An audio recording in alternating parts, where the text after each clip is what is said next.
बोल मेरे श्री गुरु महाराज की जय। श्री अमर ज्योति दर्शन श्री ग्रंथ जी पिताश्री का आदेश पालन। सन 1945 में आपके पिताजी ने कहा कि हम तीर्थ यात्रा करना चाहते हैं, आप हमारे साथ चलें। आपने पिताजी की आज्ञा शिरोधार्य की और उनके साथ चल दिए। पहला पड़ाव काशी में था। काशी में अधिकतर मंदिर शिवजी के हैं। काशी विश्वनाथ मंदिर अत्यधिक विख्यात पूजा स्थल है। आप पिताजी के साथ प्रातः जाते और गुरु शब्द के ध्यान में लीन हो जाते। मंदिर में पूजा अर्चना जैसे भी पिताजी कहें कर लेते, परंतु रोम रोम में श्री सतगुरुदेव जी महाराज के दर्शन बस चुके थे। आप सब में उसी छवि को निहारते। काशी में रहने वाला और भगवान शिव पर पूर्ण आस्था रखने वाला एक भक्त था। वह नित्य नियम से मंदिर में शिवलिंग पर जल चढ़ाने आता था। आपको वहाँ समीप बैठे देखकर उसकी आत्मा प्रफुल्लित होती और ध्यान आपकी ओर खिंच जाता। रात्रि के समय उसके मन में ख्याल आया कि सदग्रंथों एवं संतों की वाणियों में प्रायः पढ़ा सुना जाता है कि गुरुर् ब्रह्मा गुरुर्विष्णु गुरुर्देवो महेश्वरा गुरुर साक्षात परम ब्रह्म तस्मै श्री गुरुवे नमः। अर्थात गुरु ही ब्रह्मा है, गुरु ही विष्णु है, गुरु ही शिवजी हैं।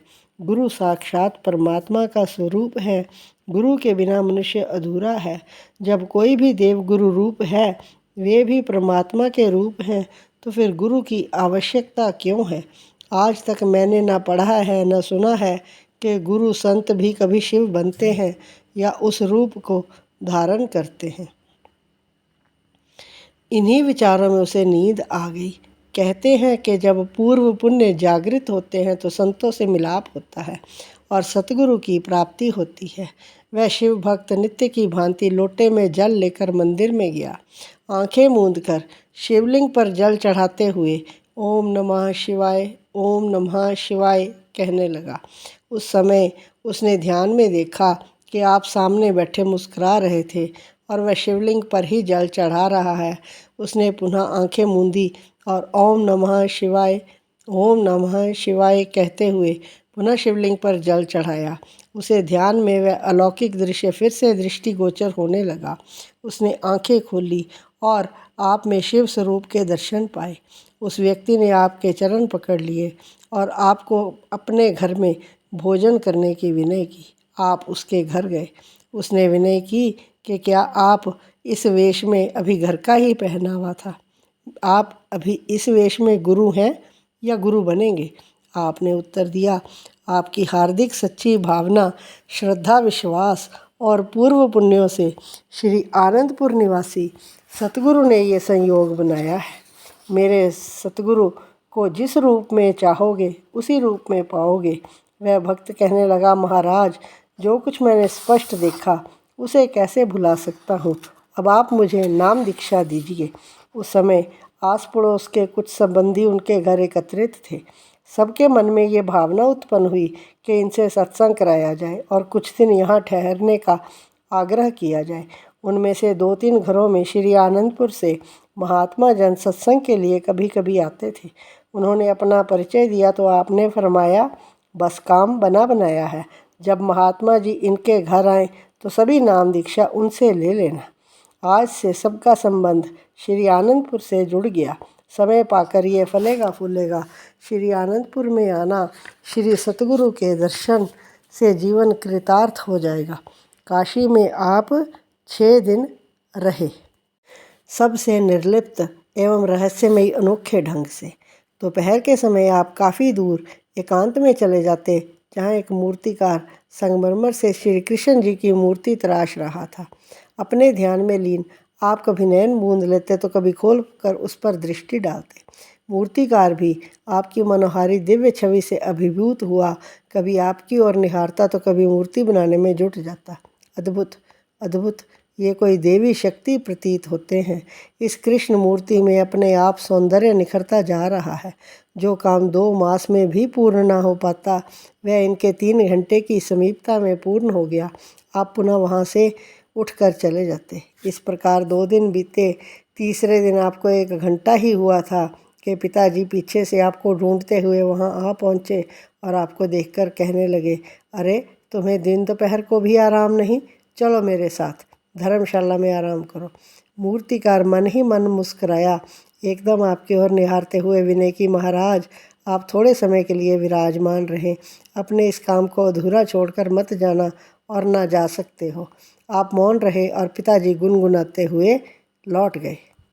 तीसरे दिन जब 3 घंटे के बाद आप वहाँ से उठने लगे तो मूर्तिकार ने मूर्ति को पूरा कर लिया और झट से आपके चरण पकड़ लिए। दिव्य स्वरूप भगवान प्रणाम। आश्चर्य आश्चर्य, ये श्री मूर्ति 6 मास में पूरी होने की संभावना थी। आपकी दृष्टि मात्र से ये मूर्ति 3 दिन में पूरी हो गई, वह भी अद्वितीय स्वरूप में। अब आप ये रहस्य बतलाएं कि आप श्री कृष्ण अवतार के रूप में धरती पर आए हैं। अपने स्वरूप की लखता तो करवा दी है आपने सरलता से कहा, सब कुछ पर्दे के पीछे। मूर्तिकार ने कहा, मेरी समझ में कुछ नहीं आया। आपने फरमाया, सृष्टि की पूरी रचना, सकल ब्रह्मांड का रहस्य सब पर्दे के पीछे है, गुप्त है। आपने पड़े संगमरमर के पत्थरों के ढेर को देखो, उनकी क्या कीमत है। तुमने इन्हें तराशने की कला सीखी और इन्हें मूल्यवान बनाने में जुटे हो। इसी प्रकार परमात्मा की ओर से प्रत्येक प्राणी को दिया हुआ ये विशेष उपहार है। जिस कार्य को जिसने पूर्ण करना है, उसी कला में उसे पारंगत कर दिया है। वह आपकी रहस्यमयी वाणी सुनते ही आत्मविभोर हो गया और अपने अंतर मन में आनंद सुख की अनुभूति की। आपने एक ही वाक्य में उपनिषद, पुराण और वेदों का सार बतला दिया। आप धर्मशाला में लौटे तो पिताजी ने आपको बनारस चलने को कहा। आप पिताजी की आज्ञा को मानकर साथ चल दिए। वहाँ पर पिताजी मंदिर में जाते और पुनः मठाधीश के पास बैठकर उनकी दिनचर्या और उपदेश सुनते। आप वहाँ पर बाहर से ही सैर करते हुए किसी निर्जन स्थान पर बैठकर भजनाभ्यास का आनंद लेते। एक बार आप जैसे ही बाहर से गुजर रहे थे, एक मठाधीश ने आपको बुलाया और कहा, अंदर आइए और अपना घर देखिए। आप यहाँ हमारे साथ मठ संभालिए। चूँकि 2-3 दिन से जैसे ही वह आपको बाहर से निकलते देखता, उसका ध्यान आपकी ओर केंद्रित हो जाता और उसे आप में कुछ विशेष दिखाई देता। आपने मठ में प्रवेश करते हुए उससे कहा, अंदर आइए, केवल हमें ही अंदर नहीं आना, आप सब इसी कार्य में लगे हैं। हमारा अपना काम अपने अंदर आत्म दर्शन है, इसी कार्य में संलग्न रहना ही परम कर्तव्य है। वहाँ पर अंतर्दृष्टि से पारखू एक दिव्य पुरुष ने प्रवेश किया और मठाधीश को संबोधित करते हुए कहा कि आप जिन्हें घर की राह दिखा रहे हो, ये तो संसार को निज घर की राह दिखाने के लिए अवतरित हुए हैं। ये निर्बंध हैं, किसी के बंधन में नहीं बंधेंगे। और ये भविष्यवाणी करते हुए वे अलोप हो गए। मठाधीश और पिताजी ने इसका भेद जानना चाहा। आपने कहा, हाँ, श्री आनंदपुर हमारा अपना घर है। श्री सतगुरुदेव जी महाराज सब कुछ जानते हैं। हम अपना कर्तव्य पालन कर रहे हैं। पिताजी ने कहा, बेटा तू ही जाने कि किस कर्तव्य को पूरा करना है। हम तो तीर्थ यात्रा में भगवान के गुणगान एवं कथा कीर्तन का आनंद ले रहे हैं। बनारस के पश्चात आप अयोध्या गए। वहाँ भी सबसे न्यारे बन स्वयं को कहीं भी मंदिरों में प्रकट नहीं किया।